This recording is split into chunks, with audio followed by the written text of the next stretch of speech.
First time at South by Southwest, a kind of a bucket list I've always wanted to do. I've heard about it for so long through comedy. So always like my favorite comedians are down here doing shows, and finally I was like, I heard that like, Wrestle Circus, he was like, we're doing South by Southwest. I was like, oh my God, perfect. I'm gonna come a couple extra days. I'm gonna take in all these comedy shows, and comedy was last week, and I come during the music festival part, which is fine. But I've been able to take in a bunch of music shows and a bunch of fun like pop culture stuff. Yeah. So I've been having a great time. I've done Doug Benson's podcast, and so it's cool to have him on my show. To be able to like, he's introduced me to a lot of like movie and potheads. So now I get to introduce him to the wrestling fans. Kind of return the favor. Yeah. I mean, his audience might be a little bigger though. So but it's kind of cool to there's some diehard wrestling fans that get you in front of. Answer. Maybe you know the answer. How big is Dave Bautista's dick? That comes up on Reddit? Consistently. Back me up, please. He painted the same color as the rest of his body in Guardians, like he's a method actor. He's like, paint my dick too. Also, there was a point where he came out wearing all blue once. In what would that be? A blue t-shirt. So I think Doug plugs, which is a thing that you say. Yeah, DougLovesMovies.com for all my info, and then I'm rushing over to do a show at the Ritz right now. So why tell you guys about it? Because you can't go. You're going to stay here and enjoy the rest of this fine program. But tomorrow at the State Theater up the street on Congress. I'm going to do a Doug Loves Movies taping at 5 o'clock. It goes roughly 5 to 6:30, and of course badges will get whisked right in, but even if you don't have a badge, you can possibly get into that one. And also, Judge Jeff Jones is a manager in the world of professional wrestling, and now you're a judge. Right? It seems like anybody can become one. Okay. No, it's really weird that, when we took the idea to Comedy Central for me to be a judge, everyone said, okay, fine. And then the litigants are all right with it because they get to be on TV. And so, I might be the first, working judge that didn't study law ever. At all. And you're great at it. And I'm watching it on Comedy Central. Thanks, dude. Doug Benson, thanks for having me. Colt Cabana, everybody.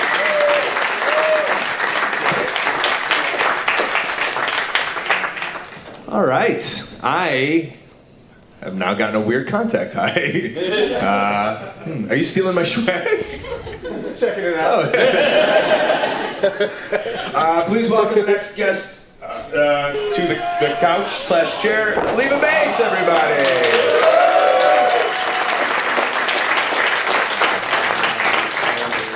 Hi, Leva. Hi, I made it. You're so known cosplayer in the world of professional wrestling. I am. What, are we a thing today? Are you kind of Rowdy Piper? I am not Roddy Piper. This is just actual everyday clothes. Okay. So it's St. Patty's Day. I wanted to wear my Wrestle Circus shirt to support. So I was like, I need something green on the bottom. So I'm like, I need something green on the bottom. And I was like, oh, look, I have the skirt. So I legit just found the skirt. The socks go with the shirt. And then the hat goes with the... Is the hair green? It is slightly. It's blue and green. Apologize for the St. hair. Patty's Day? Huh? For St. Patty's Day? No. Or for your support of Tune In Radio, sports, music, news, podcast, audio. Yes, that's exactly why. Perfect. Why. We're here at South by Southwest, which I think is... I don't even know. It's become its own maniac, I feel. Yeah, really. But it's music number one-ish? Oh, okay. When I think South by Southwest, I think of the musicians of Austin playing maybe on the Fringe, kind of like the Edinburgh Fringe, how it was originally something else and then turned into a Fringe show about comedy. But I want to know, have you, because you do a lot of cosplaying, have you cosplayed music cosplaying? David Bowie. David, okay. In a wrestling match? Yes. Ooh. Yeah, it was right after he passed away. I came out with gear very inspired by him. It was in black and silver, though, instead of a brighter color, just because of, mourning.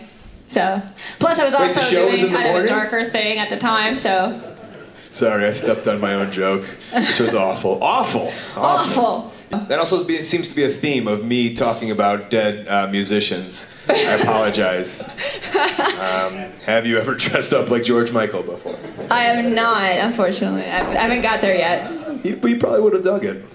You showed up on WWE, I won't say TV, network programming. Yeah. And then you all of a sudden like weirdly got yourself a spot as a star in NXT, right? Yeah, I went for like a year and a half. For like, I think I was on like, 15 times? You had wrestled 15 or gone 15 times?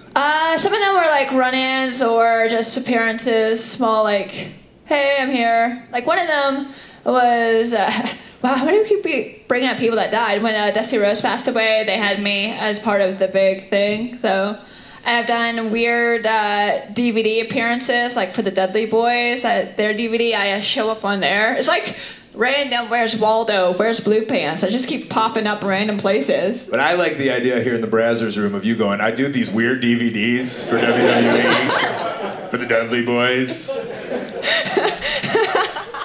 It's pretty much, hey, do you want to wrestle? They literally call me that day. They're like, hey, we saw your recruit page. Are you able to come in and work tonight? Is the WWE the Army all of a sudden now? Yeah. Do they have recruit pages? They're legit, they have a recruit page. That's where they call like 90% of the people they use now is off the recruit page. And it's just an office and John Cena's sitting there behind the desk. Like if you don't do it right. Thanks, Sean. Got me the job. Yeah, he took you in. So the recruit page said, hey, she's a thing, she's wrestling down here, come wrestle somebody. Yeah. Okay. Pretty much. I was supposed to be talent enhancement, actually. Mm-hmm. And here in the Brazzers room. And so yeah. So even in the back they were like, Blue Pants girl. Yeah, it was a joke that Enzo and Casper were going over the promo in the ring, and I was waiting to find out. I was sitting next to Sarah Del Rey actually, and we were waiting to find out what exactly I was supposed to do. And they were going over the promo, and at the time I was wearing the blue pants because I forgot workout pants. So I was like, I just throw these pants on with a t-shirt, and they're like, hey, girl in the blue pants, come on down. And she leans over, she goes, well, I guess you're wearing the blue pants tonight. I'm like, you got it. Yeah. So that's how it took off. And then anytime I wear that gear, it's blue pants. So yeah, I'm no longer Leva from the X-Men. It's First Class. I'm blue pants. And now you've kind of gotten this opportunity to, were you traveling like international and stuff before? Yeah. Well, because of this, I believe. I mean, I did Switzerland before, blue pants, randomly, but then... How do you randomly do Switzerland? No people. Actually, a guy trained with the Dudleys, was from Switzerland, trained there for like a few months, left, and was writing some shows. He's like, I'm doing an international showcase. But how did he sound? You have to do his impression. Okay. Hey, Leva, I'm doing an international showcase. Most girls suck, you don't suck, so come and wrestle for me. I'm like, okay. Nice. It's always good to know as a performer, I'm booked because I don't suck. I'm like, yeah! But yeah, I got to go to the UK, Germany, Mexico, Canada. Pretty much, yeah, just all over. Just Where'd you wrestle in Mexico? Huh? Where'd you wrestle in Mexico? I wrestled... Did you wrestle Lucha Ladies? In Laredo. I don't remember. Pretty sure that's Masters Texas, was on the no? show. Everyone's agreeing Teddy that's Hart Texas. was on the show. Are we still with me? That's Texas? Yeah. What part of Mexico? Houston. Because I've done those Mexico border shows, and like, very scary. And they like told me like the day before people had been murdered. And the shows that I did were like ran by the mafia. No. Yeah, and they said it was way safer that the mafia had our back as opposed to the police. Wow. And that's one of those moments where like I wouldn't brag to my mom, but I was like, yeah, all right. I'll go for it. I am Wrestling Leva on pretty much everything. Twitter, Instagram, Twitch. I don't know if you know what Twitch is. You play video games and get paid for it. Yes, I love Twitch. Okay. Twitch is awesome. For me, I get to hang out with people when I play video games. I'm going to play video games anyway. You might as well come and hang out with me. So I don't force you to pay anything. I mean, there's a nice little donation button if you want to help me. And there's always like a little like goal right now is money for a microphone so I can do more voice acting. Okay. So that is where I'm at. So I'm going to be a voice in video games and anime and all the other nerdy crap I like. You're doing it all. I love it. Leva Bates, ladies and gentlemen. Thank you. Colt Cabana, you're on Yeah. podcast. How long ago did you meet him or become a fan of his? Well, I'd been listening to his podcast for a long time, but I met him. We were both on the same comedy festival, like 3 years ago, something like that. Is that here in Give or Austin? take? No, it was in New Orleans, Oh, New Orleans. and that's where I met him. And then, yeah, we just kind of, Yeah. buddies see each other around, like, at shows or whatever, and then we know, like, similar people. Yeah. And if you could say one thing that maybe not a lot of people know about Colt Cabana, what would you say? I don't know. He's actually a pretty good stand-up. Yeah? As a stand-up comic, he's actually a pretty good stand-up. Like, he doesn't, I think he kind of self-depreciates a little bit in that area. He's a pretty good stand-up. He is an Austin comedian and has his own documentary on Fusion. Chris Cubis, everybody.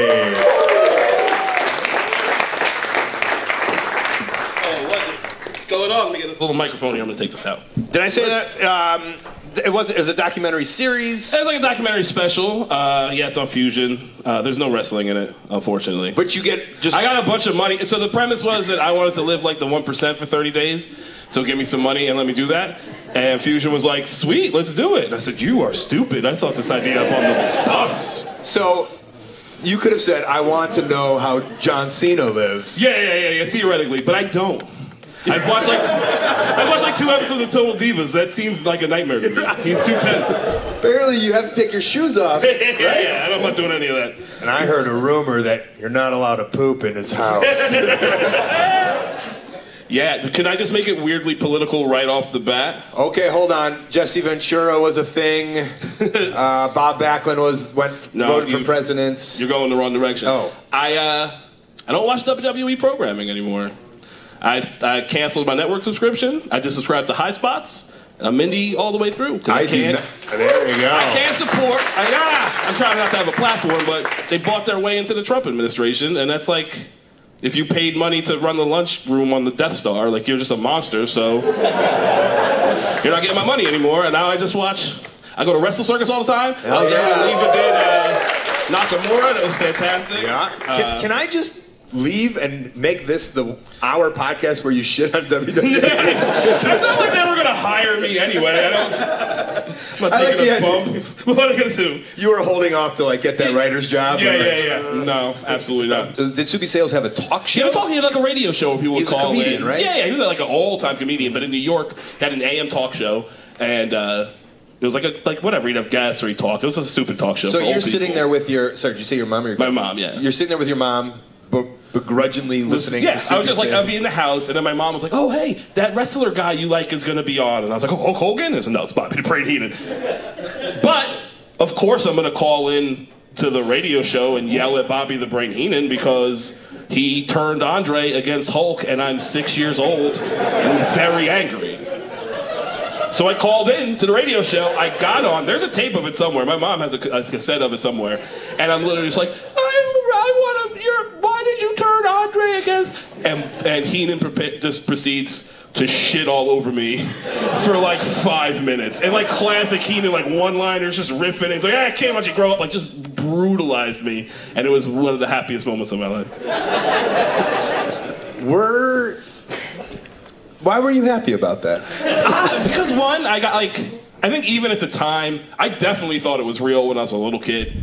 But I think just being able to interact with that world was like, oh, I'm part of it or whatever. So it was just. Oh, did you think well, I'm in WWF now? So... Yeah. I was totally like, well, he's gonna go on TV and talk about that kid he made fun of. Well, I guess he'll be wrestling King Harley Race next week. Oh, that seems so scary. I sometimes have nightmares where I have been booked on. I've watched too much wrestling. I sometimes have nightmares where I've been booked on a wrestling show.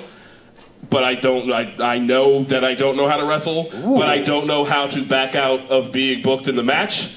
So I'll be backstage and someone will be like, okay, so here's what we're gonna do, and tackle, drop, I don't know the terms, but I listen to podcasts. But whatever it is, I'll be like, sure. And then they'll leave, I'm like, oh shit, what am I gonna do? That happens to me a lot. Because I just had an episode with best friends, Trent and Trent and Greg, I was gonna say. Trent and Chuck Taylor. And Chuck Taylor, yeah. I forget their wrestling names. And we were talking about our wrestling dreams. For the wrestlers, it's my music is playing, the boots aren't being tied. Yeah. And never had I thought that, I guess, non-wrestlers had wrestling dreams. It's weird because wrestling is taking up way too, like, between the number of podcasts I listen to and now the shows I watch or the shows I go to, it's just like, that's half of my entertainment taking in is just wrestling. So it's implemented. So it's just, I just listen to podcasts when I fall asleep. And now I got Bruce Pritchard in my ear while I'm trying to take a nap. For 3 hours. For 3.5 hours every week. What's the comedian nightmare? I can tell you what the Russian nightmare is. It's Nikita Koloff. There you go. The comedian nightmare would be like, I think it's like, well, there's obviously just bombing, but you kind of get over that once you do it enough. It's more that the nightmare is always that no one shows up. Like you're headlining and then you walk out and it's just an empty room, but then the owner's like, we booked you, you're doing your set. So you just have to stand in front of an empty room and try to tell jokes, which has actually happened, which is I think why it's a nightmare. Do you have you ever implemented any wrestling into your sets or comedy or? Not so much. I base it on the crowd. Like if I have a crowd where it's like, okay, there's some T-shirts I see, or it's like a younger whatever crowd. I've done some like, no offense, nerd shows and like conventions or whatever. That offends me. Then you can work that in. Let's be fair. I mean, I love wrestling and I'm a fan, but some of the fan base can be a little autistic sometimes. I was at the supermarket. This is not a lie. I was at the HEB. You know who I'm talking about. I was at the HEB. I was at the HEB like 2 weeks ago. It's a supermarket chain here, and a guy was wearing your shirt. I was wearing your Star Colt shirt, and a guy walked up to me and was like, "Is that a Colt Cabana t-shirt?" Nice. And I was like, "Yeah." And then he just ran away. That was the entire interaction. And I was like, "All right, man. I appreciate that." I know it's awkward to be in front of humans, but that was good. I was gonna say, good for him for making that interaction. Yeah, he made that interaction happen for sure. Which is kind of, oh man, because yesterday I saw somebody in an Art of Wrestling t-shirt. Yeah. And I was like contemplating going up to him, and I didn't, and I ran away. Oh, that's hilarious. And like not out of like I'm too cool, out of like I can't take the anxiety of walking up to like having a conversation. Yeah. I've got to go. So I get it. Yeah, for sure. I get it. Have you ran, because I mean you're a touring comedian. Sure. Have you ran into wrestlers or wrestler profiles? It's happened. Why did you say wrestler profiles? I'm not sure what that means. Wrestler personalities is what I meant. Watch your toe. I'm about to drop a name. I smoked a joint with MVP. Nice. I'm sure he wouldn't mind me saying that in the slightest. He's actually happier and wants now people to give him joints. Yeah. I was opening for Ralphie May, and he was at the show, and we hanging out afterwards and smoking a joint in the patio, and he proceeds to tell me like his life story. And it's an interesting fucking story, you know, FVP getting arrested and they're robbing a casino boat and the cops are coming and it's fucking insane. And we had this conversation about there's sort of some parallels in like coming up in the comedy world and coming up in the wrestling world. There's a lot. So many. For sure. Of course. Just like, you know, you're making a very little bit of money at first, you're traveling around, maybe somebody who's like higher up on the food chain vouches for you, so now you get like I get to open for them or they get you on a show, whatever it might be. There's a lot of that crossover. There is a point where it stops because I feel like the wrestling world has just way more rules. Just based on what I listen to a podcast. Sure, yeah, like you go backstage, if you don't shake the right hands, or somebody's gonna shit in your bag or whatever. If you shit in Bill Burr's bag, he's gonna call the police. That's not a thing you can just do in the real world.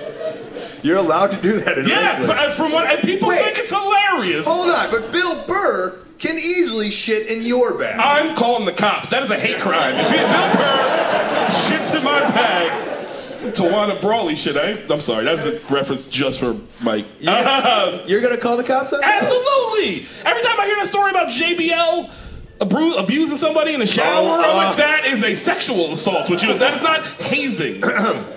Allegedly, that is a sexual assault. I'm sorry, I don't want to get you that is a sexual assault. The act of him doing it, for sure, is alleged. I was at the last Wrestle Circus. Don't mean to keep plugging your show, and I just saw Brian Cage in real life for the first time. Oh man! And I was like, no, you're too big. You're too big to be around. I get drunk and say stupid shit sometimes, and there's no stopping you. If I say some dumb shit to you, you can just rip me in half. Yeah. Like, it wouldn't even be a fight. You would just split me down the middle. It's scary. It's scary. I'm sure he's a nice guy, but Jesus. That's a finishing move in wrestling. Yeah. He hit me with a fatality. It's like a loud, yes, essentially. He is essentially Johnny Cage, who I used to think was called Johnny Cake. For anyone that cares. Which I thought was a good reference. For sure.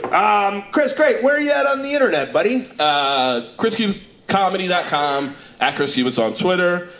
I got a show called Canceled, my podcast Canceled. We watch TV shows that only lasted one season. Please. Did you do the Roddy Piper, Jesse Ventura? We did. It was only a pilot, but we did cover it. Nice. It's called Tag Team. It's fantastic. It actually legitimately is pretty good. Is it? Like, I mean, it's very 80s, but like, it has a Parks and Rec positivity to it, where they're just best friends who will do anything they need to help their buddy, and it's also cops. It's just super fun. But Park and Recs was written hilariously. Yeah. And this is kind of accidentally hilarious. But that same positivity of like, be good people and be friends or whatever is kind of in there. I like it. And I like anything where they treat the wrestling like it's, lack of a better word, real, like it's not an entertainment thing. And I like when people call it the wrestling. For sure. Very British of you. Yeah. Too much progress in my life. And they do that thing, like, the reason they have to stop being wrestlers and become cops is because they refuse to take a dive and they get blacklisted from wrestling. It's happened to the best of us. So then they have to go be cops. It's pretty great. That's what happened to me. And why I became Officer Colt Cabana for Juggalo Championship Wrestling. Awesome. And then you're also can be found down I'm here on the road, all over the place. If anybody's I've done a lot of out of town. If you're in Vegas, I'm in Vegas next month for the Crapshoot Comedy Festival. It's gonna be real fun. I'm at Moon Tower here in Austin. If you're from anybody from Austin? Oh, it's fucking nice. I run a show at the first Wednesday of every month at King B. Oh, excuse me. King B. I run a show called The Sting at King B first Wednesday of the month, and I'm running every Monday at Barracuda in April. So come out and see some comedy, and I'll talk to you later. Chris Cubas, ladies and gentlemen.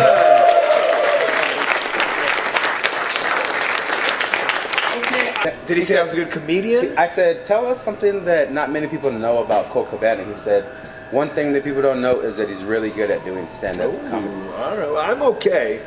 I opened for Mick Foley a couple of times. Yeah. And to me, see, my audience is the wrestling fan. Right. So I'm okay with telling jokes to the wrestling fan. I think like normal people, normies to you and I, maybe wouldn't be the best. But if you put a wrestling audience in front of me, I can sling wrestling jokes all day. Is it the same type of preparation when you go into doing like a comedic set and then you go out to do your thing in the ring? Is it very lot similarities than what you're doing? And is it just basically business as usual? When I was doing the stand-up sets or the shows I do in Edinburgh or the comedy shows or the alternative shows that I do that are stage shows with comedy, I look at it like a wrestling match and I piece it together and I think about how, as a wrestler, we bring them up and we bring them down. The same idea goes through my head when putting together that kind of idea, because I do comedy in the ring, so like I'm going through that idea of like how do we build this as a comedian when I'm in the ring. So when I'm on stage, it's the same thing. How do I build this as a comedian but without taking falls and hurting myself?